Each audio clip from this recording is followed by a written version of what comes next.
योग दर्शन की कक्षा में आप सभी का स्वागत है।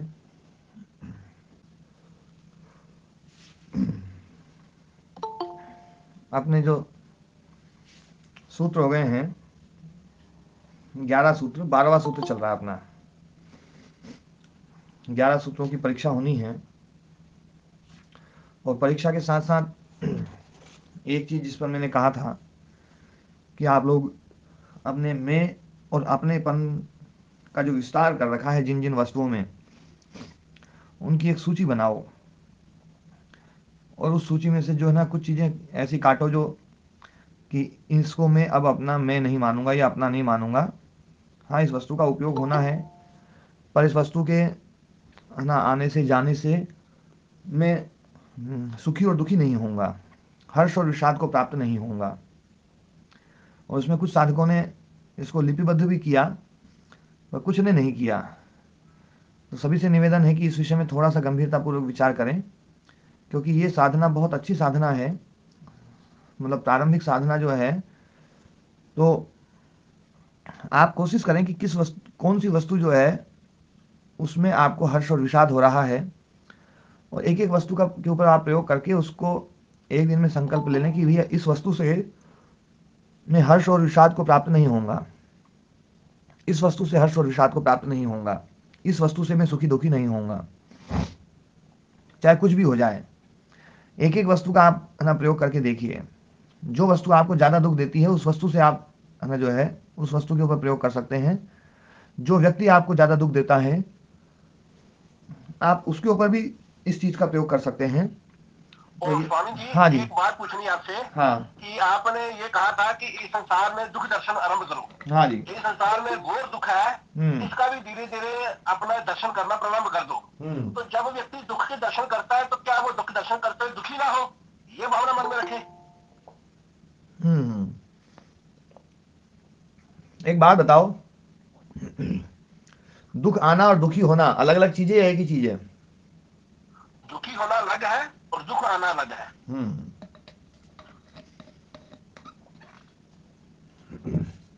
दुख आना ये आपके ऊपर डिपेंड नहीं है, ये उस वस्तु के ऊपर डिपेंड है, और दुखी होना ये आपके ऊपर डिपेंड है। ठीक है स्वामी जी। ठीक है ना? जी। हाँ, तो दुख देने की क्षमताएं वस्तुओं में हैं और सुख देने की क्षमता भी वस्तुओं में है। और दुखी होना और ना होना, सुखी होना और ना होना, ये आपके भीतर इसकी क्षमता है। हम क्या करते हैं, अपनी इस क्षमता का उपयोग नहीं करते हैं। ये अद्भुत क्षमता है। दुखी होना या ना होना, सुखी होना या ना होना, ये आपकी विशेष क्षमता है। हर व्यक्ति के भीतर है ये क्षमता, और हर व्यक्ति इस क्षमता का उपयोग नहीं करता है। और दुख आना सुख आना ये वस्तुओं के ऊपर है। ये वस्तुएं जो ना उनके भीतर दुख है तो दुख देती हैं, वो सुख है तो सुख देती हैं, दोनों है तो दोनों देती हैं। लेकिन इस संसार में दुख ज्यादा है इसलिए दुख देती हैं। और मैंने एक बात बोली थी, जिसको आप अपना बोलोगे, मैंने एक बात बहुत ना गहराई से बोली थी कि जिस वस्तु को आप अपना मानोगे वो सुख देगी या नहीं देगी इसकी तो पक्की गारंटी नहीं है, पर दुख जरूर देगी, इसकी तो पक्की गारंटी है। स्वामी थोड़ा उदाहरण से बताना। वो तो कोई भी वस्तु, आप किसी भी वस्तु को ले लो, हर वस्तु जो है ना आपको सुख दे या न दे पर दुख जरूर देगी, क्योंकि है ना संसार में दुख ही दुख है। हाँ, और जिसमें जो है वो तो वही देगा ना। जिसमें जो वस्तु होगी वही देगा। हाँ, जिसके पास में जो चीज है, आप किराने की दुकान पे जाओगे तो किराने का सामान मिलेगा, फल वाले के पास जाओगे फल मिलेगा, है ना? ठेके पे जाएंगे तो ठेके वो चीज मिलेगी। शोरूम पे जाएंगे तो गाड़ी का शोरूम है तो गाड़ी मिलेगी, ट्रैक्टर का शोरूम है ट्रैक्टर मिलेगा। जिसके पास जो चीज है वो वही देता है। तो इस संसार में दुख है, ये संसार जो है ना दुख से भरा हुआ है, बिल्कुल खचाखच भरा हुआ है।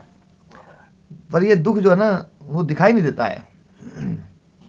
ये तो शास्त्र देखो, इसके साथ हमें दुखी नहीं होना ना, ये प्रयास करना। दुख तो है लेकिन दुख को देखते हुए स्वयं दुख ना हो ये अनुभव करना ही अच्छा करना है। हाँ, तो दुखी नहीं होना तब हो सकता है जब आप उससे असंग हो जाएं, उसके साथ में असंग हो जाएंगे। तो असंग जो है वो जिस चीज के साथ में आपका कोई संबंध नहीं है वो आपको कुछ नहीं देता है। ठीक है। हाँ, जिसके साथ में संग जोड़ रखा ना वही देता है। ठीक है। हाँ, मैंने कहा था ना, हम अपनापन जो है ना दुश्मन के साथ में भी अपनापन लगाते हैं।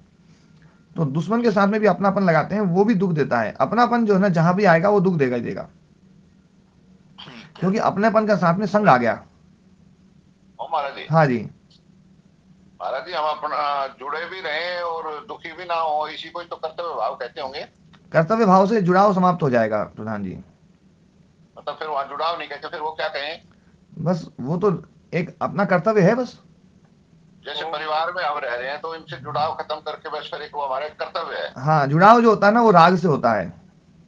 अच्छा अच्छा, जुड़ाव जुड़ाव जो शब्द है ना हटाना पड़ेगा जीवन में से। है। जीवन में से जुड़ाव शब्द हटा के केवल शब्द रखना पड़ेगा, ये कहना चाह रहे हो? हाँ, राग को समाप्त करना पड़ेगा, फिर कर्तव्य आ जाए, कोई बात नहीं, है ना। ओम गुरु जी, हाँ जी।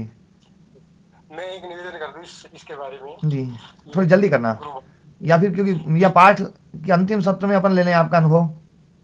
कोई नहीं, प्रश्न हो एक ही तो शब्द प्रश्न है पूछ इसमें। सकते हैं जी। एक ही क्योंकि शब्द है, मैं आपकी तो ये नहीं को आपकी जो है ना, जो आपकी मान्यता है ना उस पर कोई प्रश्न खड़ा कर देगा, फिर वो कई सारे बखेड़े खड़े हो जाएंगे। नहीं, ऐसा कुछ नहीं है। मैं तो जी इनको एक निवेदन कर रहा हूँ जो सरलता में बात आ जाएगी जी जी। कि आपने जैसे बताया असंग, हम्म इसके बदले ये कहा जाए कि उदासीन हो जाइए सुख हम्म दुख में। हम्म आप उसको अपना मानिए मत, हम्म और जो कर्म कर्तव्य कर्म है उसको करते रहिए। हम्म। ये हाँ ठीक है क्या? जी जी। तो उदासीन हो जाना वो उदासीन। है ना, जो है राग को समाप्त करना सबसे बड़ा वो है।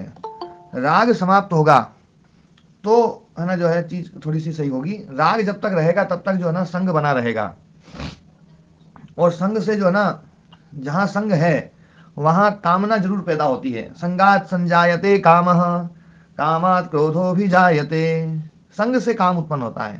काम मतलब कामना, अपेक्षा, और अपेक्षा से क्रोध होता है। अपेक्षा पूरी नहीं होती तो क्रोध आता है। आप किसी भी क्रोध को देख लेना, कोई ना कोई अपेक्षा जरूर मिलेगी। जहां अपेक्षा नहीं है क्रोध फटक नहीं सकता, संभव नहीं है कि क्रोध आ जाए। बहुत गहरी बात बोल रहा हूं ये, और प्रोसेस यही है ना। जो है संग जो है ना वो बहुत बड़ा है, खतरनाक है। राग के कारण से संग होता है ना, और संग के कारण से अपेक्षा होती है, और अपेक्षा के कारण से क्रोध होता है, और क्रोध के कारण से मोह आता है, मूढ़ता आती है, और मूढ़ता के कारण से स्मृति विभ्रमित हो जाती है, और व्यक्ति का नाश हो जाता है, बुद्धि का नाश हो जाता है, व्यक्ति का नाश हो जाता है। मतलब सब चीजों का नाश जो है ना ये संग के कारण से है। इस संग को तो महाराज जी, ओ महाराज जी, हाँ बुद्धि को भी व्यक्ति कहे? हाँ, बुद्धि मतलब जो है ना ज्ञान का नाश। यहाँ पर बुद्धि शब्द ज्ञान के रूप में है। अच्छा अच्छा। हाँ, क्योंकि बुद्धि शब्द हर जगह पर बुद्धि के अर्थ में नहीं है। न्याय दर्शन में तो बुद्धि शब्द ज्ञान के लिए प्रयुक्त होता है। वहां पर तो एक सूत्र बना रखा है ना, जो है ना गौतम ऋषि ने, बुद्धि उपलब्धि ज्ञानम इति अनर्थांतरम। बुद्धि कहो, उपलब्धि कहो या ज्ञान कहो, ये पर्यायवाची शब्द हैं। अनर्थांतर, अनर्थांतर मतलब दूसरा अर्थ नहीं है, भिन्न अर्थ नहीं है, इन तीनों का एक ही अर्थ है। तो है ना जो है व्यक्ति का ज्ञान नष्ट हो जाता है संग के कारण से, राग के कारण से। बड़े बड़े ज्ञानी महापुरुष जो है ना जब राग में फंसते हैं ना तो बाईफाल चित्त जाते हैं एकदम से। राग जो है ना बड़ा खतरनाक है। ऐसा है मतलब फिर जो है ना आदमी को कुछ नहीं सूझता, फिर तो बस है ना वो जिसके प्रति राग है ना वो नचाता है। फिर आप देखो पशु पक्षियों को, इनको सबको एकदम से छोड़ छाड़ के चल देते हैं, रेन बसेरा, है ना, और सब चल देते हैं। लेकिन जैसी बच्चा होता है ऐसा ऐसा खतरनाक राग आता है, ऐसा खतरनाक मोह आता है कि बस बच्चा जिधर जिधर जाए उधर उधर जाएंगे, उसके पीछे पीछे घूमते रहेंगे, कितना ही कष्ट हो जाए। शेर भी है सामने तो शेर के पीछे पीछे, शेर के सामने चले जाएंगे बच्चे के साथ साथ। तो राग जो है ना वो नचाता है आदमी को, बहुत खतरनाक है। और आप जो राम कुमार जी ये कह रहे हैं ना परिवार में जो है फिर कर्तव्य भाव से रहें, तो ये थोड़ा सा कठिन लग रहा होगा जरूर, पर आप इसमें हमारा फिल्मों, भी कठिन है। हाँ पर फिल्मों का उदाहरण देख लो। फिल्मों में भी एक एक व्यक्ति एक एक परिवार पैदा करता है, एक फिल्म में एक परिवार होता है या नहीं होता है। हाँ होता है महाराज जी। है ना? स्वामी जी राग और मोह एक ही चीज है? राग अलग है, मोह अलग है। राग जो है ना क्रिया प्रधान है। मोह होता है महाराज जी। हाँ, राग क्रिया प्रधान है, ध्यान देना।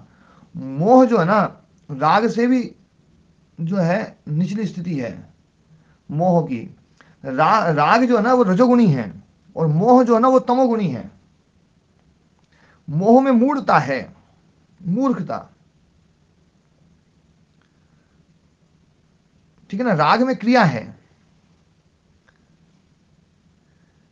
दोनों में अंतर समझ में आया?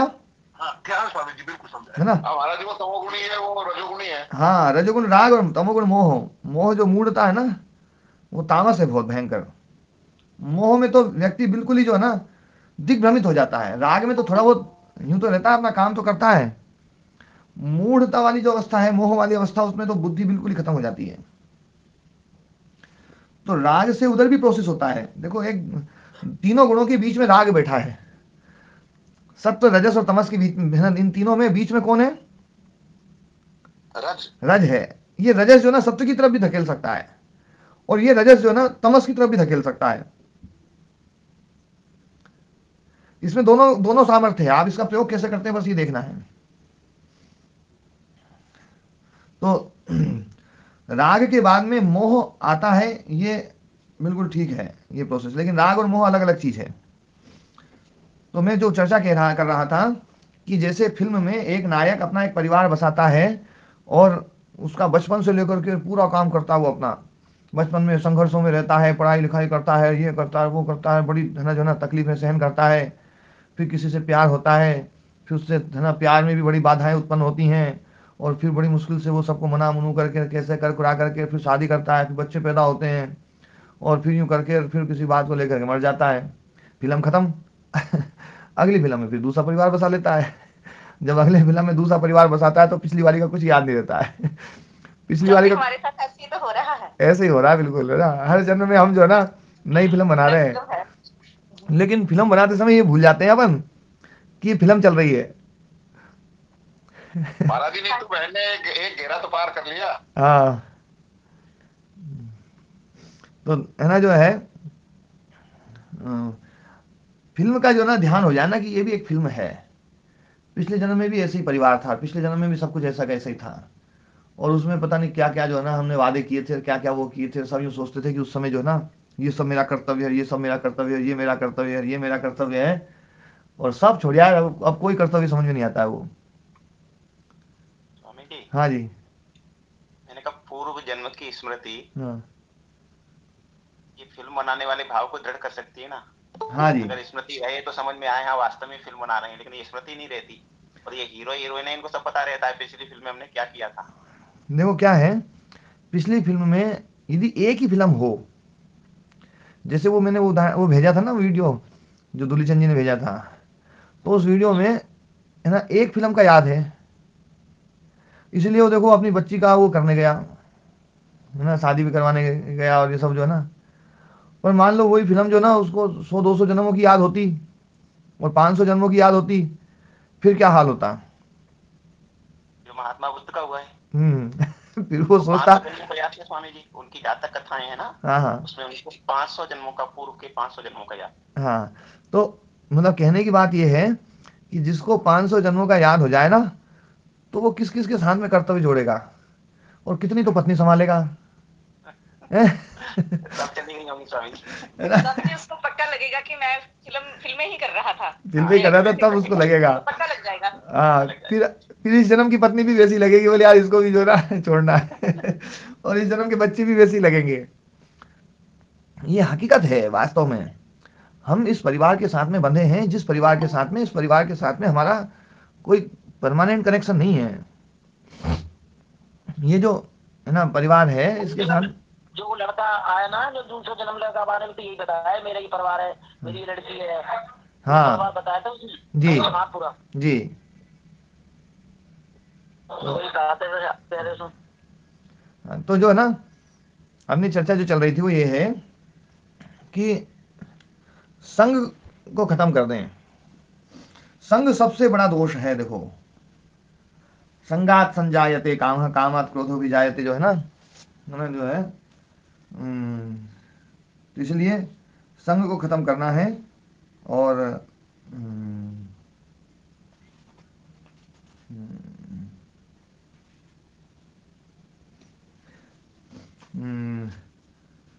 राग द्वेष वियुक्तस्तु विषयान इंद्रियश्चरन् आत्मवश्यैर विधेयात्मा प्रसादम अधिगच्छति प्रसादे सर्व दुःखानां हानिरस्योपि जायते प्रसन्न चेतसो ह्यासु बुद्धि पर्यवतिष्ठते, है ना।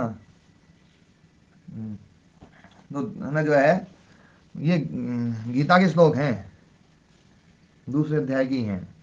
ध्याय तो विषयान पुंसः संगस्तेषु उपजायते। जब विषयों का ध्यान करता है व्यक्ति तो उसमें संग होता है, संग से ही जो है ना सारी है ना गड़बड़ियां शुरू होती है। और संग होता है ध्यान से। ध्यान मतलब चिंतन, विषयों का चिंतन। विषयों का चिंतन जो है ना वो गलत है, तो विषयों का चिंतन छोड़ना चाहिए। विषयों के चिंतन को छोड़ दिया जाए तो संग खत्म हो जाएगा। संग खत्म हो जाएगा तो कामना खत्म हो जाएगी। कामना खत्म हो जाएगी, अपेक्षा खत्म हो जाएगी तो क्रोध समाप्त हो जाएगा। और क्रोध समाप्त हो गया तो मूढ़ता समाप्त हो जाएगी, क्योंकि क्रोध के बाद में मूढ़ता आती है। क्रोध के बाद में बिल्कुल विवेक समाप्त हो जाता है।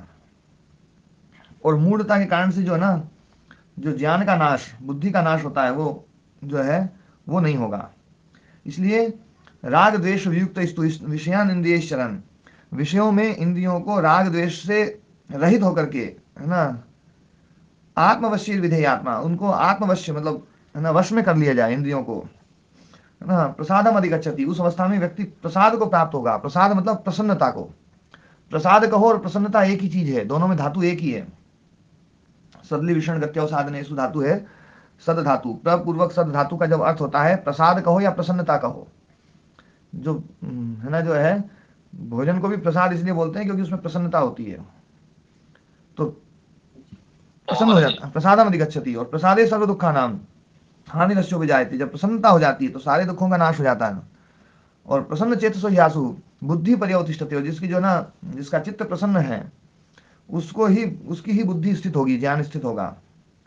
तो हाँ ओम जी, प्रणाम महाराज जी। हाँ प्रणाम महाराज जी। गुरुदेव यहाँ प्रसाद का अर्थ निर्मलता करते हैं।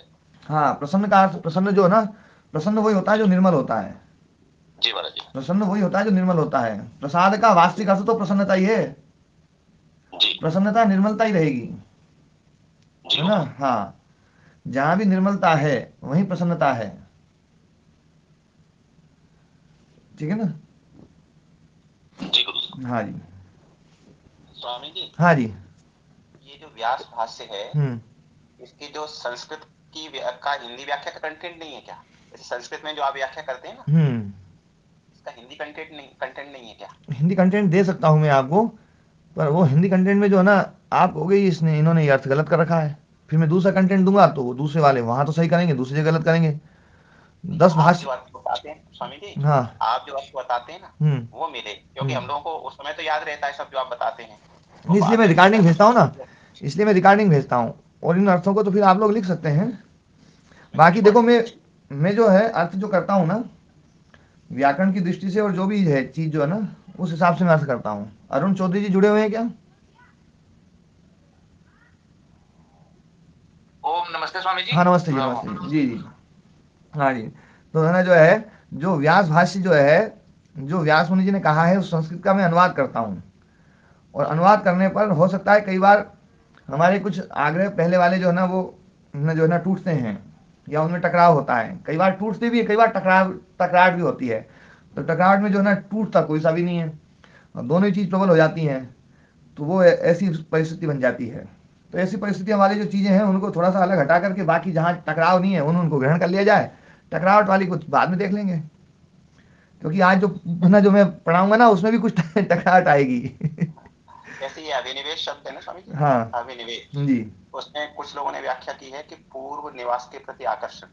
हम पूर्व जन्मों में जहाँ जहाँ रहे हैं उनके प्रति जो आकर्षण है, या जहाँ रहते हैं उस निवास के प्रति आकर्षण है। देखो अभिनिवेश का जो ना शाब्दिक अर्थ बताता हूँ मैं। अभिनिवेश का मतलब होता है दृढ़, है ना, पक्का हो जाना, दृढ़ता से पक्का हो जाना। मतलब दृढ़ आग्रह जो होता है ना वो है अभिनिवेश।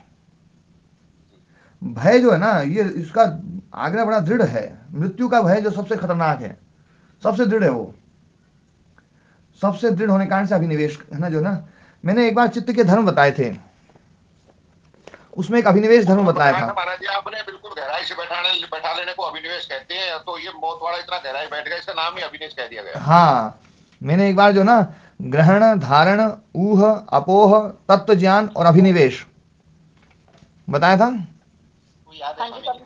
है ना। तो वहां पर जो अभिनिवेश शब्द का अर्थ वो पूर्व जन्म वाला नहीं लिया जाएगा। वहां तो अभिनिवेश का मतलब जो ना तत्व ज्ञान के बाद में अभिनिवेश का मतलब है तत्व ज्ञान को अच्छी प्रकार से दृढ़ कर लेना। तो अभिनिवेश का मतलब ही है जैसे हम निवेश करते हैं, पूंजी को दृढ़तापूर्वक उसमें लगा देते हैं, पूंजी को फिट कर दिया, निश्चित रूप से वेश है ना, निश्चित रूप से प्रवेश, उसमें प्रविष्ट करा देना, और अभिता सब ओर से है ना, सब ओर से जब लगा देना उसको बोलते हैं अभिनिवेश।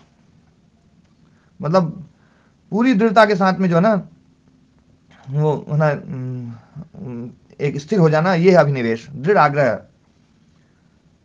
ठीक है ना। ओ महाराज जी, हाँ ओम जी, सबसे अच्छा अभिनिवेश तो है मोक्ष में बिल्कुल चित्त को लगा देना, और सबसे खराब अभिनिवेश है मृत्यु में लगा देना। बस इससे भी समझ में आ जाएगा। हाँ, अभिनिवेश का अर्थ तो शाब्दिक अर्थ तो दृढ़ आग्रह है ना। यहाँ पर अभिनिवेश क्लेश की बात आती है तो वो सबसे दृढ़ आग्रह मृत्यु का ही है। मृत्यु का जो भय है ना वो सबसे दृढ़ आग्रह बना हुआ है, सबका बना हुआ है। दूसरे आग्रह तो बनाने पड़ते हैं, ये आग्रह ऐसा है जो बना बनाया है ये टूटता ही नहीं है, इसलिए इसका नाम अभिनिवेश रख दिया है।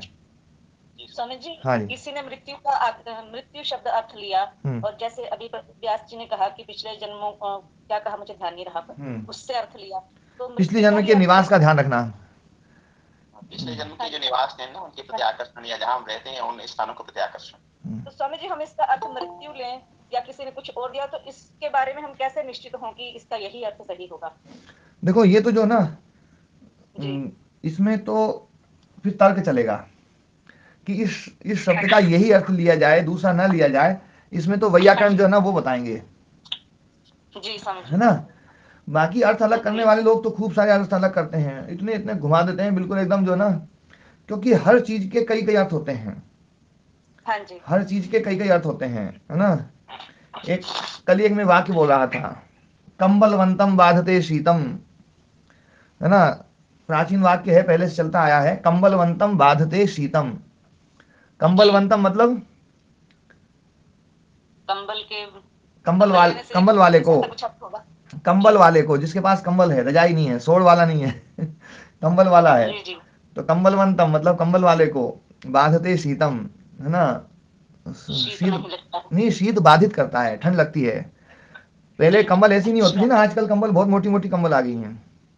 पहले कंबल जो है ना उस रूप में प्रयोग की जाती थी कि भैया जब चलना फिरना हो, कोई काम करना हो तो कंबल ओढ़ लो, और जब सोना हो तो रजाई ओढ़ लो। हाँ जी, कंबल वाले को ठंड भी लगती थी। ऐसे मैं 3 वर्ष से ऊनी वस्त्र छोड़ दिए मैंने, तब ठंड नहीं लगती। पहले मैं 3 स्वेटर पहनता था। अच्छा, हाँ, तो जब पहनता था बहुत ठंड लगती थी स्वामी जी। अच्छा, 3 वर्ष से ऊनी वस्त्र छोड़ दिए, अब ठंड नहीं लगती। कब से छोड़ दिए? 3 वर्ष हो गए स्वामी जी। अच्छा अच्छा, एक ही कपड़े, एक ही ऊपर एक ही नीचे।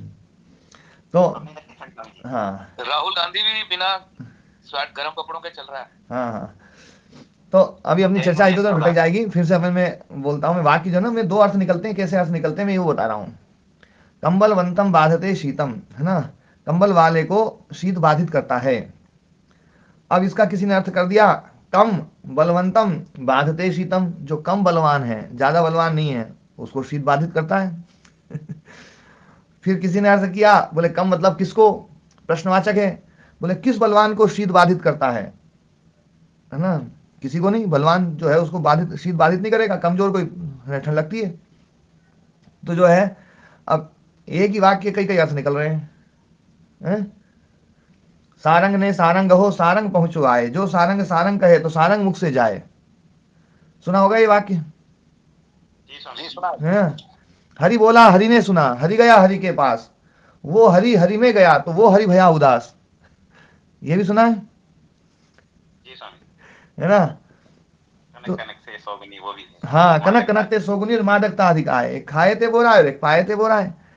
तो है ना, क्या है, ऐसी बहुत सारी चीजें हैं जिनके अर्थ अलग अलग होते हैं, थोड़े थोड़े अलग अलग अर्थ करके, और फिर आदमी जो है ना उसमें ना जोड़ तोड़ भी खूब करते हैं। तो जोड़ तोड़ जो है ना वो करने वाले लोग जो है कई बार अर्थ को उल्टा ले जाते हैं ना। महर्षि स्वामी दयानंद सरस्वती जी के साथ में भी तो यही किया था लोगों ने। न तस्य प्रतिमा अस्ति यस्य नाम महद यशः, तो है ना जो है कुछ लोगों ने उसका अर्थ करके बोले न तस्य प्रतिमा नहीं है, न मतलब नहीं, तस्य मतलब उसकी, प्रतिमा प्रतिमा है, उसकी कोई प्रतिमा नहीं है ना। यस्य नाम महद यशः, जिसका जो है ना नाम और यश महान है, मतलब परमात्मा की कोई प्रतिमा नहीं है, ये वेद मंत्र कह रहा है। तो उसका अर्थ कर दिया न तस्य की बजाय न तस्य कर दिया, न तस्य प्रतिमा अस्ति, उस झुके हुए की प्रतिमा है। अब न तस्य का अर्थ जो है ना झुका हुआ कर दिया, न और तस्य अलग अलग करेंगे तो अर्थ निकलेगा उसकी नहीं, और न तस्य इकट्ठा कर देंगे तो झुके हुए की अर्थ निकल जाएगा।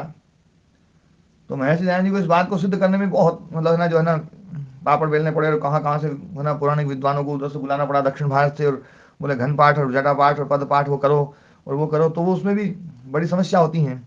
और फिर जल्दी से कोई मानता भी नहीं ना, पद पाठ करवा दो या कुछ करवा दो, मानते नहीं है। तो लेकिन एक बात समझने की है, इस भाष्य का जो अनुवाद है वो तो वैयाकरण जो है वो सही करेगा, आग्रह रहित होकर के कोई भी करेगा। तो इसलिए मैं आप लोगों को संस्कृत का ही वो दिया है, आप लोग पढ़ेंगे तो इसमें समझ में आएगी बात, ऐसी नहीं है। तो अब क्लेश मूलः कर्माशय सूत्र को पढ़ लेते हैं अपन।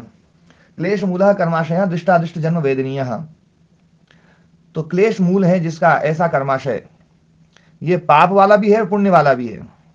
कई लोग सोचते हैं कि पुण्य वाला जो है ना वो क्लेश वाला नहीं है, पुण्य कर्माशय भी क्लेश से युक्त है और पाप वाला तो क्लेश से युक्त है ही। तो पाप और पुण्य दोनों ही जो है ना कर्माशय जो है वो क्लेश से ना क्लेश उसके मूल में है। और जो ना पाप है ना पुण्य है वो क्लेश रहित हो सकता है, वो कर्तव्य कर्म होगा। कर्तव्य कर्म कर्माशय नहीं बना सकता है, ये बिल्कुल पक्का है। जिसको इसमें प्रश्न हो मतलब ना तो बोले वो कर सकते हैं, नहीं तो कर्तव्य कर्म कर्माशय नहीं बनाएगा। तो क्लेश है मूल में जिसके ऐसा वो कर्माशय जो पाप पुण्य रूप है, वो दृष्ट जन्म वेदनीय और अदृष्ट जन्म वेदनीय। दृष्टे जन्मनि वेदनीय, दृष्ट जन्म वेदनीय, सप्तमी सौंडई सूत्र से समास हुआ है ना, सप्तमी तत्व समास। और अदृष्टे जन्मनि वेदनीय, अदृष्ट जन्म वेदनीय। तो ऐसा ये ना जो है कर्माशय जो दृष्ट जन्म वेदनीय है। दृष्ट जन्म वेदनीय मतलब जो इसी जन्म में दिखाई देने वाले जन्म में ही जो है वो है ना कर्माशय फल देने वाला होता है। और हाँ जी महाराज जी, जिस कर्म में हमें गुस्सा नहीं आए वो कर्तव्य कर्म मान सकते हैं हम? जिस कर्म में हमें गुस्सा नहीं आए ये एक है ना छोटी श्रेणी है। कर्तव्य कर्म, हाँ कर्तव्य कर्म उसको मानिए जिसमें आपकी स्वतंत्रता समाप्त हो जाए, वो कर्तव्य है। हमारी स्वतंत्रता ना रहे बस स्वतंत्रता समाप्त, स्वतंत्रता समाप्त होने पर कर्ता समाप्त हो जाएगा,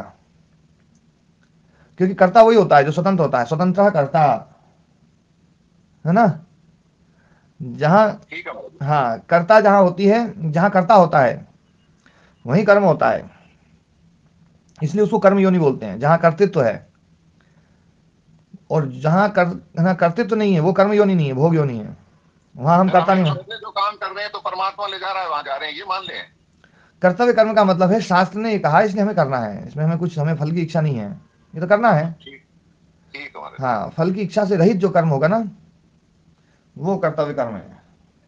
कई लोग इसकी व्याख्या ये कर देते हैं कि मोक्ष के लिए किया जाने वाला कर्म कर्तव्य कर्म है, लेकिन ये व्याख्या है वो तो स्वार्थ हो गया। हाँ वहां भी कर्म, फिर तो कामना रह गई ना। हाँ स्वार्थ हो गया, वहां भी कामना रह गई। कामना रहित कर्म जो ना वो कर्तव्य भाव से किया जा सकता है। ये चीज जो ना ये जब तक कामना है तब तक समझ में नहीं आती है, लेकिन जब कामना हटती है ना या ऐसे महापुरुषों को देखते हैं तो फिर समझ में आता है हो यार तो कोई मतलब कोई कामना ही नहीं थी, है ना, जो है बिल्कुल मशीन बनकर के आदमी काम कर सकता है। तो महाराज जी माने कोई मिला को नहीं, कहा आप मिलाओ देखो कैसी यात्रा रहे। हाँ नहीं मैं भी अभी है ना जो है ना ऐसे मतलब ऐसे महापुरुष हैं इस धरती पर, बहुत बहुत हैं। हाँ जी पंकज जी आप कुछ पूछ रहे थे, पहले पंकज जी का प्रश्न। हाँ जी कर्तव्य का प्रभाव तो फिर भी रहता है, तो आचार्य जी कर्माशय क्यों नहीं बना पाता है? कि प्रभाव तो फिर भी रहेगा, कुछ भी करेंगे तो उसका प्रभाव तो हमारे ऊपर रहेगा ही।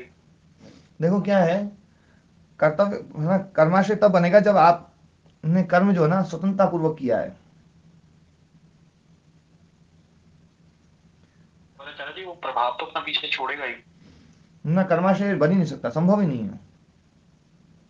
प्रभाव तभी छोड़ेगा जब उसमें आपने ना संगता ले ली है, असंग होकर के काम करेंगे तो ना जो है बिल्कुल भी ना कोई मतलब ही नहीं। जैसे एक रोगी लेटा हुआ है, बीमार है, बहुत परेशान, मतलब बहुत दुखी है, हवा के कारण से उसको बहुत ज्यादा बीमारी बढ़ रही है। अब आप गए और आपने पंखा चला दिया, तो कर्माशय किसका बना? पंखे का, बटन का, या चलाने वाले का? चलाने वाले का बनेगा महाराज जी। जबकि क्रिया तो पंखे में भी थी, लेकिन परतंत्र था वो। पंखा परतंत्र है, वो है ना, संभव नहीं है वो, है ना, स्वतंत्रता नहीं है उसमें, परतंत्रता है उसमें। परतंत्रता है इसलिए उसका कोई कर्माशय नहीं है, उसको कोई दंड भी नहीं देगा। महाराज जी में तो बुद्धि को ना, मारवान तो बुद्धि है, बुद्धि को ना, मारवान तो बुद्धि है। बात बुद्धि और अबुद्धि की नहीं है, बात स्वतंत्रता परतंत्रता की है। कई बार ऐसा लगता है बिना बुद्धि के जो मनुष्य होते हैं, जिनमें बुद्धि नहीं है, क्या उनका कर्माशय नहीं बनता है क्या? हमारा जी बनता तो उनका भी है। उनका ही बनता है। अपन अब कैसे ये तर्क दे दिया तो बड़ा गड़बड़ हो जाएगा राम कुमार जी। फिर तो दुनिया में आधे से ज्यादा लोग हैं जिनके पास बुद्धि नहीं, बेचारों के पास में, अब क्या करें? तो भगवान क्या उनको छोड़ दे? बोले यार इनके पास बुद्धि नहीं थी, क्या करें? महाराज जी बिना बुद्धि वाला कुआं में गए तो टूटे हो तो ना जो है ध्यान रखना, जहां स्वतंत्रता है। ओम स्वामी जी। हाँ जी, ओम जी। बुद्धि तो सबके पास है लेकिन काम नहीं करती है, ये कह सकते हैं। मेरे ख्याल से ये कहना भी उचित नहीं है कि किसी के पास, कईयों के पास बुद्धि नहीं है। ईश्वर ने तो बुद्धि सबको दी है। देखो क्या है, वो कितनी काम करती है उसमें फर्क है। देखो एक बात, बुद्धि काम नहीं करती, मैं अपनी एग्जांपल देता हूँ। आपकी बुद्धि तो बहुत काम करती है अरुण जी। ये आपने जो ना बाकी सारी बात सही बोलते हो, बाद में जो सबसे अंत में एक बात बोल देते हो ना, वो बड़ी गड़बड़ बोल देते हो। मैं तो पढ़ा लिखा नहीं हूँ जी। एक आप है और एक राम कुमार जी है, दो आदमी है जो सबसे ज्यादा पढ़े लिखे हैं। और दोनों ही की विशेषता है, दोनों अपने आप को पहले बोलो ना, शुरू में भी ये बोलेंगे, जब कोई ज्यादा तगड़ी बात बोलनी हो ना तो बोलेंगे, बोले जी हम तो पढ़े लिखे नहीं है। तो पहले अपना बचाव कर लेते हैं, फिर बात ठोक के देते हैं कि उसमें कुछ गड़बड़ी हो जाए तो बोले यार हम तो पढ़े लिखे नहीं है। तो है ना, देखो तो रहना चाहिए। हाँ, एक बात ध्यान दो अरुण जी, यदि बुद्धि है ना तो काम तो करेगी। नहीं फिर ऐसा ये मतलब हम ये मान रहे, ये प्रश्न बन गया मेरे मन में कि हम ये माने कि ये पानी तो है पर गीला नहीं करेगा, पानी लिक्विड रूप में है और पानी गीला नहीं करेगा, ये तो मतलब जो है ना प्रकृति नियम के विरुद्ध बात हो गई। तो स्वामी जी क्या फिर ऐसा है कि मनुष्य को भी, कई मनुष्यों को भी ईश्वर बुद्धि नहीं देता? नहीं, उसके पास बुद्धि जो है ना, उसके पास में ज्ञान अर्जन करने की क्षमता है, ज्ञान अर्जन करना पड़ेगा उसको खुद ही। भगवान तो कुछ नहीं देता किसी को, भगवान यदि देता तो फिर तो सबको बढ़िया दे देता। यही तो समझ झगड़ा है कि भगवान कुछ देता है या नहीं देता है। हमें अपने कर्मों से मिलता है जी फल। हाँ, स्वतंत्र नहीं, मैं तो ये सोचता हूँ कि जैसे मनुष्य जो है, मनुष्य एक साधारण मनुष्य भी है, एक माध्यमिक स्तर का भी है, एक बड़े उच्च स्तर का भी है। तो सब अपने अपने कर्मों के कारण से के हिसाब से। जी स्वामी जी, एक मिनट, जो ये कर्मों के, मेरे पिछले जन्म के कर्मों के हिसाब से मुझे ईश्वर ने बुद्धि दी है, क्योंकि मैंने भोग वैसे भोगने हैं, और बुद्धि भी उसी स्तर की दी है कि मैं उसी हिसाब से भोगूं पिछले जन्म के कर्म। ये मैं मानता हूँ, पता नहीं आप इसको आप दुरुस्त कर दें। हाँ नहीं, ये जो मानते हैं ना, तो इसमें थोड़ी सी प्रोसेस को ठीक कर लें कि मैंने अपने कर्मों से बुद्धि जो अर्जित की है, वो जो बुद्धि है, उस बुद्धि के द्वारा मैं और कोई कर्म करूंगा तो उसका भी मुझे फल मिलेगा। और मैंने ना बुद्धि अर्जित नहीं करी है, फिर भी मैं कर्म कर रहा हूं तो उसका भी फल मिलेगा मुझे। यदि अपन ये कह लें कि बुद्धि है तो फल मिलना चाहिए, बुद्धि नहीं है तो फल नहीं मिलना चाहिए, तो ये गलत है, फिर तो दिक्कत हो जाएगी। बुद्धि का तो मैं जैसा इस्तेमाल करूंगा और जैसा उसका उपयोग करके करूंगा। हाँ, तो बुद्धि जो है ना, आगे तो फल उसी से मिलेगा। देखो बुद्धि यदि है तो वो तो काम करेगी, बिल्कुल पक्का है। जैसे आंख है तो काम करेगी, है ना। आंख यदि गड़बड़ी हो गई है ना, तो फिर आंख नहीं है उसका मतलब है। तो जिसमें जो चीज है वो तो काम करेगी, तो बुद्धि नहीं है यही मानना पड़ेगा हमें। हम ये कहें भैया बुद्धि तो है पर वो उसका उपयोग नहीं करते हैं, तो फिर तो बड़ा मामला गड़बड़ हो जाएगा कि बुद्धि तो सब में है फिर उपयोग नहीं करते हैं, तो फिर ऐसी बुद्धि का फायदा क्या जिसका उपयोग ही नहीं होता हो। बुद्धि तो उपयोग फट दे देगी जिसको ज्ञान है। बुद्धि से ही सेवा होती है और बुद्धि से ही डकैती होती है, दोनों में बराबर लगती है बुद्धि, डकैती और भी ज्यादा लगती है। ज्ञान एक ऐसी चीज है, बुद्धि एक ऐसी चीज है जो बिना किए रहती नहीं है। बाकी दुनिया में और सब चीज बिना किए रह जाए भले ही, लेकिन बुद्धि तो एक ऐसी चीज है, ज्ञान एक ऐसी चीज है। जैसे सांप का ज्ञान यदि आपको है और आपके पास में जैसे मतलब सांप एकदम बिल्कुल करीब आ गया पीछे से और आपको ज्ञान नहीं है, तब तक आप बैठे रहेंगे। और आपको जैसे दिखा दिखते ही आपको बुद्धि आ गई, सांप आ गया, ज्ञान आ गया, अब आप कितनी देर बैठेंगे? ठीक है स्वामी जी, वो तो भाग जाएंगे तुरंत, है ना, तुरंत बुद्धि रुक करेंगे। हाँ, बुद्धि ऐसी नहीं है कि बुद्धि रोक दे आदमी को बुद्धि तो जो है ना, बुद्धि तो काम करेगी करेगी। मतलब तो फिर स्वामी जी क्या मनुष्य में ऐसे मनुष्य में हैं जिनको बुद्धि नहीं ईश्वर देता? नहीं, ईश्वर, वो तो ईश्वर कुछ नहीं देता है, वो तो उन्होंने कर्म नहीं किया। नहीं, कर्म के हिसाब से ही मैं हाँ, वही कह रहा हूँ। कर्म के हिसाब से ईश्वर जो है ना, ईश्वर की जो व्यवस्था है, उस व्यवस्था में कर्म के हिसाब से हर चीज मिलती है, उसमें कोई वो नहीं है। लेकिन स्वामी जी अगर मेरे कर्म ऐसे है ही नहीं कि मैं मनुष्य जीवन में आऊं, अगर मेरे को बुद्धि नहीं मिलेगी तो वो तो मैं जानवरों की योनि भोग रहा हूँ, एक किस्म की मनुष्य के रूप में भी। देखो अरुण जी, तो इसमें एक बात है ना, कोई भी बड़े से बड़ा विद्वान है, उसको बुद्धि शुरू से मिलती है या वो बुद्धि को विकसित करता है? मिलती तो शुरू से है, फिर वो उसको विकसित करता है। देखो मतलब जो है ना, विकसित करना पड़ता है, ज्ञान जो है ना विकसित करना पड़ता है। ज्ञान तो सबके भीतर सबसे पहले से ही है, उसमें ईश्वर ने दिया या ऐसा माने ना तो वेद खंडित हो जाएगा। वेद कहता है यस्मिन ऋचा साम यजुंसी यस्मिन प्रतिष्ठिता रथना भाविवाराः, मतलब ये हमारे चित्त में सब कुछ पहले से ही है, ऋग यजु साम सब कुछ है, ये सब चीज है पहले से, डलती थोड़ी है कोई। हाँ, मनुष्य योनि में इसको हम विकसित कर सकते हैं, जो विकसित कर रहा है उसका उपयोग करता जा रहा है, जिसमें विकसित नहीं करी अभी उसके पास में नहीं है, ऐसा मानना पड़ेगा। हाँ, अभी हाथ उठा करके बोलेंगे, अभी 2 हाथ उठे हुए हैं, नीतू जी। हाँ स्वामी जी, एक तो मुझे वेदनीय शब्द का अर्थ पूछना था। वेदनीय मतलब, वेदनीय मतलब अनुभवनीय, जिसको अनुभव किया जाता है। गलती आपने बताया था, मतलब इस जन्म में जो अनुभव होते हैं और हाँ, अगले पिछले जन्मों में अनुभव हुए हैं। नहीं, पिछले जन्म में अनुभव हुए नहीं है, ये कर्माशय जो ना, ये कर्माशय पीछे वाले की कोई बात नहीं कर रहा है, ये तो अब जो कर्माशय है वो फल पीछे तो देगा नहीं ना। हाँ जी, पीछे नहीं देता जी। अब या तो वो अभी देगा या आगे देगा, तो इस जन्म में जो देगा, इस जन्म में जो देगा वो दृष्ट जन्म वेदनीय है, और अगले जन्म में देगा वो अदृष्ट जन्म वेदनीय है। ठीक है ना? ठीक है स्वामी जी जी पूर्ण जी। तो अगला प्रश्न था स्वामी जी, एक प्रश्न था। हाँ, और बताइए।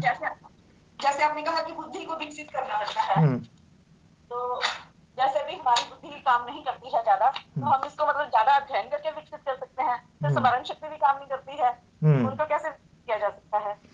देखो, स्मरण शक्ति आदि सब चीजें जो है ना, तो इसमें मतलब जैसे कुछ लोग ऐसे हैं जिनको कम में याद हो जाता है, कुछ ऐसे हैं जिनको ज्यादा समय लगाना पड़ता है, कुछ ऐसे हैं कि है ना, जो है आपके जीवन में देखा होगा आपने कि आप जब छोटी थी तब याद ज्यादा हो जाता होगा, है ना, ज्यादा हो जाता होगा, और अब याद नहीं होता होगा। अब याद नहीं होता है, तो ये तो अवस्थाओं का, ये सब चीजों का है ना प्रभाव पड़ता है। तो अब जो हो चुकी है चीजें, अवस्थाएं जो आ चुकी हैं, तो उसके अनुसार मेहनत करनी पड़ेगी, मेहनत करेंगे तो है ना फल मिल सकता है, ऐसी कोई दिक्कत नहीं है ना। जैसे समय अभी समझ भी कम आता है ना हमें, वो तो ये भी है कि हमने सुना नहीं कभी। ओ महाराज जी, आपको तो पूरा समझ में आता है। ओ महाराज जी। हाँ जी महाराज जी, हमारी 3 बहनें हैं, ये नमस्ते कर रही हैं आपसे।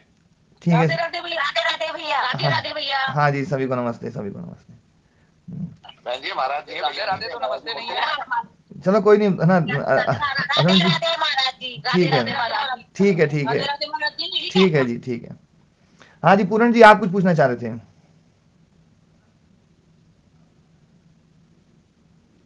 पूरण जी कुछ नहीं गुरु जी, वो तो बात ही नहीं। अरे फिर बात आ जाएगी। आएगी तो बात कर लेंगे। है कोई बात? ये बुद्धि को लेकर के उसमें चर्चा थी, आपकी कुछ प्रश्न था?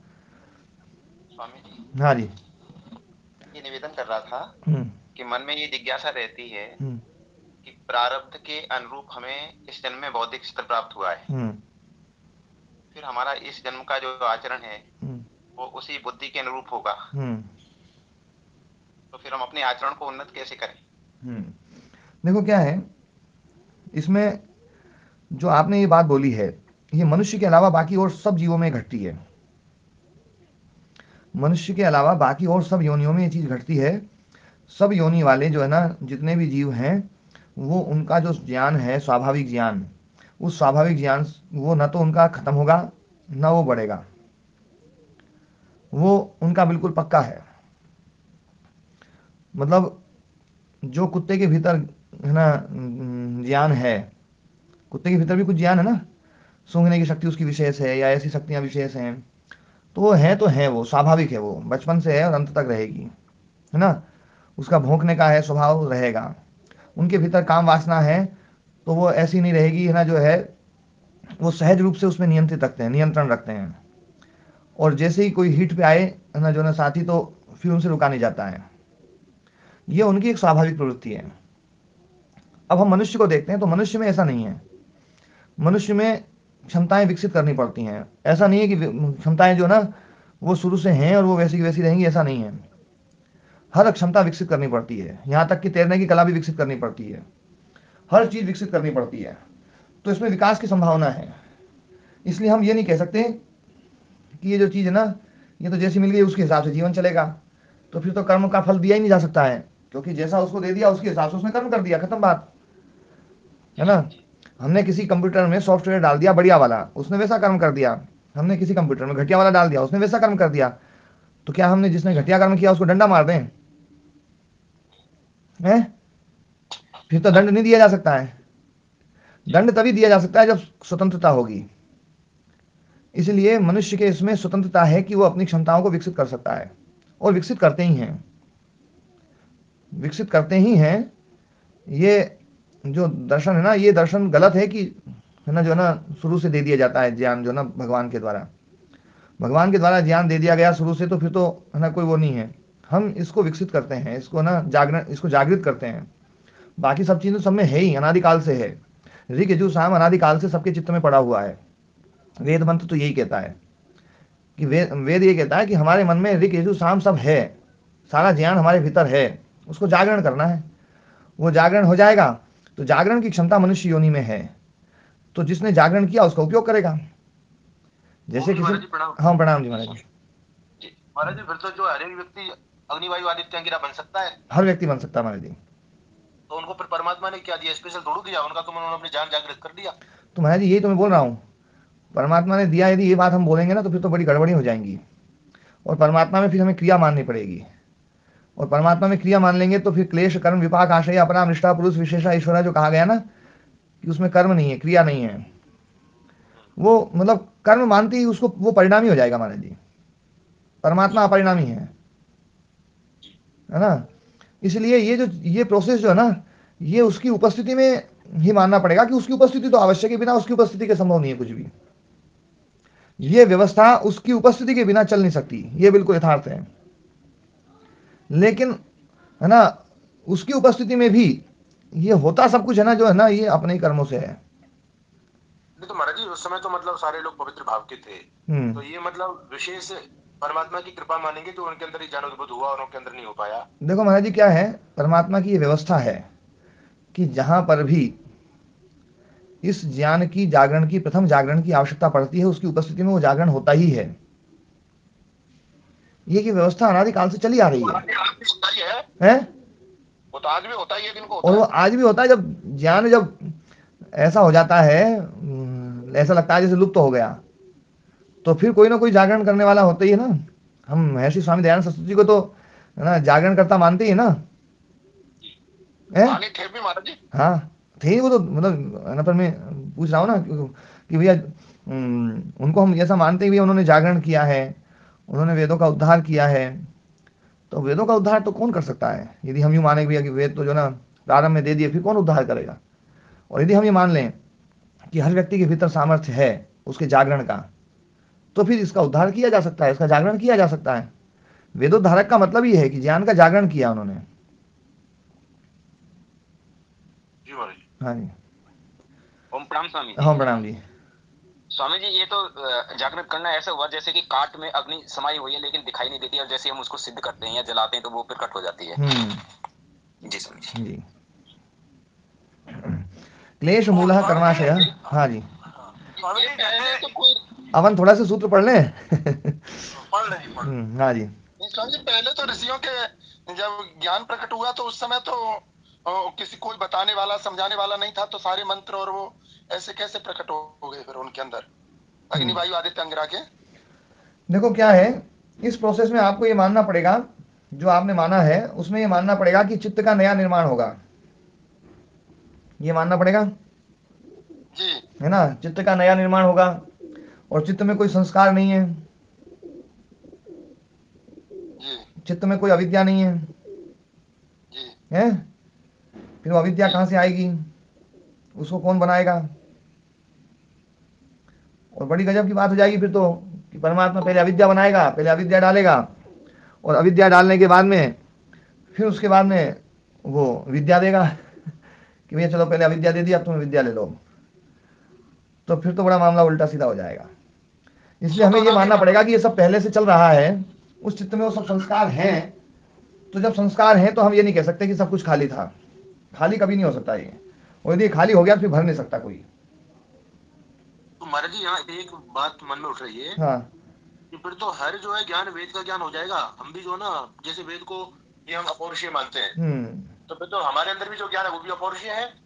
हाँ, जो महाराज जी जो ना, जो ज्ञान की जो अंतिम अवस्था है, पराकाष्ठा पे जब ज्ञान पहुंचेगा, ज्ञान जो पराकाष्ठा पे पहुंचेगा महाराज जी, वो अपौरुषीय ही हो जाएगा। ज्ञान जो, हाँ, ज्ञान जब पराकाष्ठा में पहुंचेगा, उसमें हम किसी की मोहर लगा सकते हैं, भले ही हम किसी की मोहर लगा सकते हैं कि ये ज्ञान उसने दिया, ये ज्ञान उसने दिया, ये ज्ञान उसने दिया है, पर यथार्थता देखा जाए तो उसमें मोहर बस उसकी है ना। जैसे अपन कहते हैं ना, लकड़ी से बनाते हैं, कुर्सी बना दी और फलाने मिस्त्री ने बनाई है, तो फलाने मिस्त्री की मोहर है, लकड़ी तो किसी और की है। जैसे हम लोग भी मानते हैं कि स्वामी जी ने वेद भाष्य किए, तो कहीं स्वामी जी फिर जो ऐसे शब्द होते थे तो वो समाधि में बैठते थे, है ना, और वहां से परमात्मा बताता था उनको, है ना। तो मतलब ये भी तो फिर ऋषि का भी ज्ञान भी तो अपौरुषीय हो गया। हाँ, तो उसमें पर ये बात, ये ध्यान रखना है कि परमात्मा कुछ बताता नहीं है। परमात्मा परमात्मा परिणामी नहीं रहेगा, वो तो समझ गया उस बात। हाँ, वो तो खुद मतलब उनकी इतनी ज्यादा वो बढ़ जाती थी, तो खुद जो है ना उसके भीतर, उनके भीतर वो सब चीज है, उनके भीतर वो सब चीज है। समुद्र में सब है, डुबकी लगाने की बात है, जिसमें जो जितनी गहरी डुबकी लगाएगा उतने बढ़िया मोती लाएगा। छोटा महाराज जी आपका अंदर भी है, लगाओ डुबकी एक आदमी हो जाएगा काम। अच्छा राम कुमार जी, आप ज्यादा बड़ी डुबकी मत लगवा देना, नहीं तो पता चले मोती नहीं निकले और हमने महाराज जी चले जाए। महाराज जी मेरा कहीं से ना लगावे, बहुत होशियार है महाराज जी।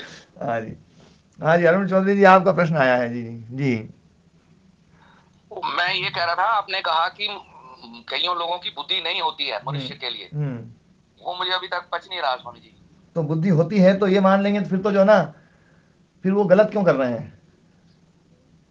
अभी स्वामी जी आप बता रहे हैं ना कि हर मनुष्य में बुद्धि होती है, उसका विकसित करना पड़ता है। हाँ, लेकिन ये कहेंगे मनुष्य के अंदर बुद्धि नहीं होती, ये इसके बारे में नहीं, देखो जो ना, अभी जो मैं ज्ञान की बात, हम जो देखो, एक व्यक्ति के वक्ता का अभिप्राय होता है, ज्ञान का जिसमें जागरण हो गया ना, उसको हम ज्ञानी बोलते हैं। बोलते हैं नहीं बोलते हैं? जी स्वामी जी। नहीं तो ज्ञानी तो सभी हैं, लेकिन जिसमें ज्ञान में जागरण हो रहा है, बुद्धि का दूसरा नाम ज्ञान ही तो है। हाँ, तो जिसमें ज्ञान का जागरण हो गया है, उस अर्थ में ही हम ज्ञान शब्द का प्रयोग कर रहे थे उस समय, ठीक है ना। हाँ, आगे प्रश्नावली ज्यादा चलेगी ना, एक बार इस सूत्र को मैं खत्म कर दूं, उसके बाद फिर पूछना। ठीक है। हाँ जी, क्लेश मूलः कर्माशयः, नहीं आपके लिए नहीं बोला अरुण जी, एक हाथ दूसरा उठा था इसलिए बोल रहा था। क्लेश मूलः कर्माशयः दृष्टादृष्ट जन्म वेदनीयः, तो जो कर्माशय, जिसके मूल में क्लेश है, क्लेश मूल जो कर्माशय होता है वो स्वतंत्र कर्म है, वो कर्माशय स्वतंत्रता पूर्वक किया हुआ कर्म है। तो क्लेश मूल जो कर्माशय है वो दृष्ट जन्म वेदनीय और अदृष्ट जन्म वेदनीय है। वेदनीय मतलब अनुभवनीय, अनुभव मतलब है ना, जो भोग्य है, वेदनीय कहो या भोग्य कहो, है ना, कि वो मतलब भोग के योग्य हैं। तो है ना, कल बात चली थी कि पुण्य कर्माशय कैसा हो, जिसमें तीव्र संवेग हो, और जो मंत्र तपा समाधि के द्वारा बना हुआ हो, है ना, ईश्वर देवता महर्षि महानुभावों के द्वारा की आराधना से द्वारा जो परिनिष्पन्न हो, वो जल्दी फल देता है। और जो तीव्र क्लेश से युक्त हो, और जिन लोगों को मतलब डराना नहीं चाहिए, जिन लोगों को परेशान नहीं करना चाहिए, उन लोगों को परेशान किया हुआ हो, जैसे कमजोर, डरा हुआ, रोगी, दीनहीन, विश्वास जिसने हमारे ऊपर किया हुआ है उस, है ना, या कोई अच्छे व्यक्ति हैं, उन मतलब है ना, पुण्यात्मा हैं, तो या तपस्वी हैं, उनके ऊपर किया हुआ अपकार जो है ना, वो बहुत जल्दी फल देता है। अब यहाँ पर उदाहरण दे रहे हैं महर्षि व्यास जी। मैं जो बात बोल रहा था ना कि इसका अर्थ जो है ना उल्टा भी हो सकता है, थोड़ा सा टकराहट आ सकती है। तो उदाहरण दे रहे हैं, यथा नंदीश्वर कुमार, नंदीश्वर कुमार एक कोई मनुष्य योनि में जन्म लिया था उन्होंने, और वो बालक जो ना उन्होंने कोई बड़ा विशेष काम किया। ये ऐतिहासिक घटना है, वो उन्होंने क्या किया है वो तो अपन बाद में देखेंगे, पर यहाँ पर जितने अर्थ में लिया गया उस अर्थ में मैं समझा रहा हूँ कि नंदीश्वर कुमार, नंदीश्वर कुमार मनुष्य परिणामम हित्वा, मनुष्य परिणाम को छोड़ करके, मनुष्य योनि को छोड़ करके देवत्वेन परिणतः, वो देवत्व को प्राप्त हो गया, देव योनि में चला गया। अब यदि मनुष्य और देव मतलब देवता यदि मनुष्य में ही होते तो यहाँ पर मनुष्य को छोड़ने की बात नहीं कहते, फिर यूं कह देते भैया वो तो देवता बन गए, है ना, यूं बात बोल देते। यहाँ पर मनुष्य परिणामम हित्वा देवत्वेन परिणतः, मनुष्य परिणाम को छोड़ करके देवत्व परिणाम को प्राप्त हो गए, मतलब देवत्व में परिणत हो गए। मनुष्य में थे, मनुष्य में जन्म लिया था और मनुष्य को छोड़ करके देवता बन गए। तथा उसी प्रकार से नहुषोपी, नहुष नाम का कोई इंद्र था, वो देवानाम इंद्र, देवों का राजा था, है ना। स्वकम परिणामम हित्वा, कोई गलत काम किया उसने, जैसे पुण्य कर्म का उदाहरण वो दिया, तो पाप कर्म का उदाहरण ये दे रहे हैं कि अपने परिणाम को छोड़ करके, मतलब देव योनि को छोड़ करके, हित्वा तिर्यक्त्वेन, तिर्यक योनि में मतलब पशु पक्षी की योनि में परिणतः चला गया। तो यहाँ पर जो है ये उदाहरण जो दिया गया है, अब इसमें या तो हमें यही कहना पड़ेगा कि ये प्रक्षिप्त है, पर इसको प्रक्षिप्त मानना बड़ा कठिन काम हो जाएगा। सारे व्यास भाष्यों में ये बात मिलती है, आर्य समाज के जितने भी भाष्य हैं उन सबको ले आओ भले, उनमें सब में भी मिलेगी है, और कोई हटा नहीं सकता है इसको, तो हमें मानना पड़ेगा। और ये लाइन जब तक है, जब तक ये अर्थ तो करना ही पड़ेगा कि वो मनुष्य को छोड़ करके देवता बन गया और वो देवता को छोड़ करके पशु पक्षी बन गया। तो इसका मतलब है कि तिर्यक योनि अलग है, देव योनि अलग है, मनुष्य योनि अलग है। यहाँ पर ये बात है ना घट रही है। बाकी जैसा इसकी जो व्याख्या करें उसमें मेरा कोई आग्रह नहीं है कि आप लोग देव योनि को माने, देव योनि मानो या मत मानो, अपन तो बढ़िया काम करो, अच्छे से काम करो, बस वो सबसे बढ़िया है ना। बाकी जो है व्यास मुनि जी का जो उन्होंने जो लाइनें थी, उन लाइनों का अर्थ तो यही बनेगा, इससे अलग अर्थ, इससे लाइन, इस लाइन का अर्थ और दूसरा नहीं बन सकता है ना। तो अब आगे है, तत्र नारकाणाम नास्ति दृष्ट जन्म वेदनीय कर्माशयः, जो नरक योनियां हैं उनमें दृष्ट जन्म वेदनीय कर्माशय नहीं है, क्योंकि वहां पर कोई कर्म है ही नहीं, तो कर्माशय बनेगा नहीं, तो दृष्ट जन्म वेदनीयता संभव नहीं है। और क्षीण क्लेशानाम अपनी नास्ति अदृष्ट जन्म वेदनीय कर्माशयः, और जिन योगियों के कर्म ना वो क्लेश क्षीण हो गए हैं, क्षीण क्लेशानाम योगी नाम, क्षीण क्लेश जो योगी हैं उनका नास्ति अदृष्ट जन्म वेदनीय कर्माशय, कोई भी ऐसा कर्माशय नहीं है जो अगले जन्म में फल दे दे, क्योंकि वो क्लेश ही जब क्षीण हो गए हैं तो कर्माशय जो है ना वही दग्ध बीज हो जाएगा, वही जो है ना फल दे ही नहीं सकता है, तो अगले जन्म में दे ही नहीं सकता वो। इसलिए उनकी जो देह है उसको चरम देह बोलते हैं। चरम देह मतलब अंतिम देह, अगली देह बन ही नहीं सकती, क्योंकि अगले जन्म में फल दिया ही नहीं जा सकता है, वो अदृष्ट जन्म वेदनीय है।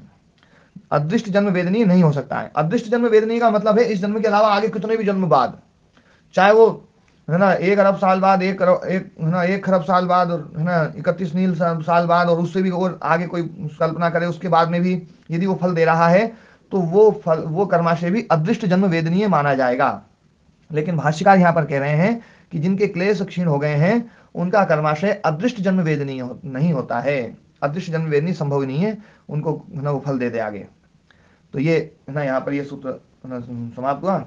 अब इसमें किसी का कोई प्रश्न हो तो 4 मिनट में पूछ सकते हैं, क्योंकि आज काम बहुत सारे हैं। हाँ तो महाराज जी फिर ये मुक्ति में जाने वाली बात तो खत्म हो ही गई फिर इसी हिसाब से। तो दयाराम जी पूछ रहे थे कि उनका प्रश्न का उत्तर दें। हाँ जी दयाराम जी आप पूछ रही हम।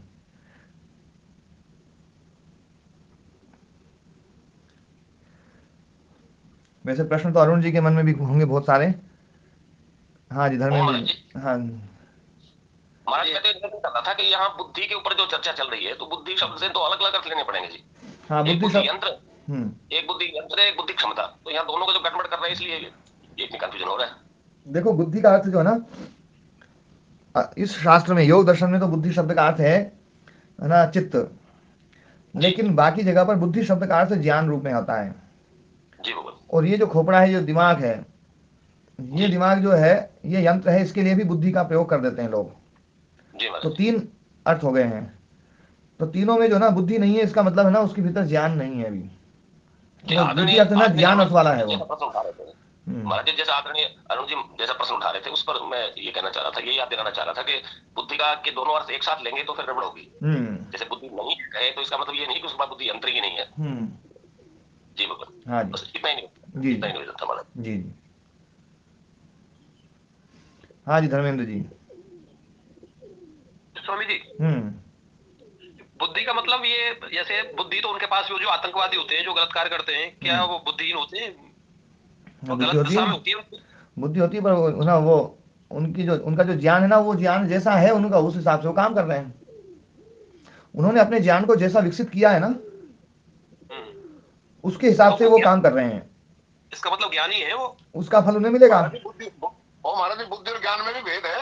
हाँ, बुद्धि और ज्ञान एक ही अर्थ वाला है, पर उसको ना, उसको ज्ञान को हम है ना ज्ञान ना बोलकर जैसे बुद्धि को दुर्बुद्धि बोल देते हैं, तो ज्ञान को दुष्ट ज्ञान बोल देते हैं।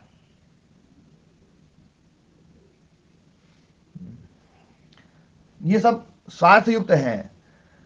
स्वार्थ युक्त जो भी ज्ञान है ना, वो दूसरे का है ना नुकसान तो करेगा ही करेगा। हाँ, उसको दुर्बुद्धि कह दे तो कोई बड़ी बात नहीं है, अच्छी बात है। हाँ जी। वो स्वतंत्र है, कंस्ट्रक्टिव काम करे या डिस्कंस्ट्रक्टिव करे। और स्वामी जी हाँ जी। जैसे ईश्वर के बारे में आया कि वो अप्रणामी है, और आत्मा के बारे में भी आया कि वो अप्रणामी है, अपरिणामी तो है। जड़, हाँ अप्रणामी। तो अब जब जड़ और चेतन फिर यहाँ वो सिद्धांत फिर यहाँ लागू नहीं होते? जड़ है या चेतन है, जब अप्रणामी है तो जड़ ही हुआ किस्म का। नहीं, अपरिणामी जड़ नहीं होता है। हाँ जी, अपरिणामी जड़ होता है, ये किसने कहा? जब अप्रणामी में कोई परिवर्तन ही नहीं होगा, एक जैसा ही रहेगा, ना घटेगा ना बढ़ेगा, वो उपस्थित रहेगा। तो महाराज जी ये महानुभाव पत्थर से कर रहे हैं तुलना? हाँ, मैं समझ रहा हूँ। मैं अब इनका है ना जो है ना, हाँ, मैं वो फर्क जानना चाहता हूँ कि वो जो फिर जब एक रस हो गया, बिल्कुल एक जैसा, तो चेतन या जड़, वो उसमें फिर क्या यहाँ फर्क आया? आप मुझे ऐसी बात बताओ, कोई सी भी जड़ चीज ऐसी दिखाओ जिसमें परिणाम ना हो, पहले तो ये बताओ। जड़ में तो कोई वस्तु में परिणाम तो होता रहता है, सब में होता है। वो पत्थर भी जो ना करोड़ साल बाद है ना पुराना हो जाता है, घिस जाता है, पता नहीं क्या क्या हो जाता है ना। तो आपने जो ये मान रखा है ना कि जो अपरिणामी होगा वो तो जड़ हो जाएगा, वास्तव में परिणामी है जड़ क्योंकि हर जड़ में परिणाम है। कोई भी ऐसा दिखा दो जो जड़ हो और अपरिणामी हो, एक भी नहीं मिलेगा आपको। दूसरी बात, अपरिणामी की जो बात कही है ना, वो नित्यत्व के लिए कही है। जहां पर परिणाम होगा वो नित्य नहीं रह सकता, जहां पर परिणाम होगा वो नित्य नहीं रह सकता। इसलिए उसको जो ना हमें अपरिणामी मानना ही पड़ेगा। जिस चीज को आपको है ना हमेशा रखना है ना अरुण जी, हाँ दोनों अरुण जी सुने, जिस चीज को हमेशा रखना है उसको अपरिणामी बना लो, और जिस चीज को बीच में खत्म करना है तो उसको परिणामी बना लो। परिणामी चीज बीच में खत्म होगी। यदि ईश्वर को सदा के लिए रखना है ना तो फिर तो उसको अपरिणामी बनाओ। और यूं समझते हो कि भी चलो अपन ईश्वर को अपन अपने कालखंड तक ही रख लेंगे, अपने पोते पड़पोते तक है ना सही है चलो, तो फिर उसमें परिणाम डाल दो। ठीक है। हाँ जी, मैं बात को इतनी है ना जितनी सहजता से बोल रहा हूँ ना उतनी सहज ये बात ही है। आप लोग लग रहा हो महाराज जी हंसी हंसी में बात बोलते हैं, और ये हंसी हंसी में है बात। हम ईश्वर को परिणामी भी बना लेते हैं और फिर उसको नित्य भी बना लेते हैं, है ना। तो नित्य बनाओ तो परिणामी मत बनाओ, अपरिणामी बनाओ। जी जी, ठीक है। सभी को नमस्ते।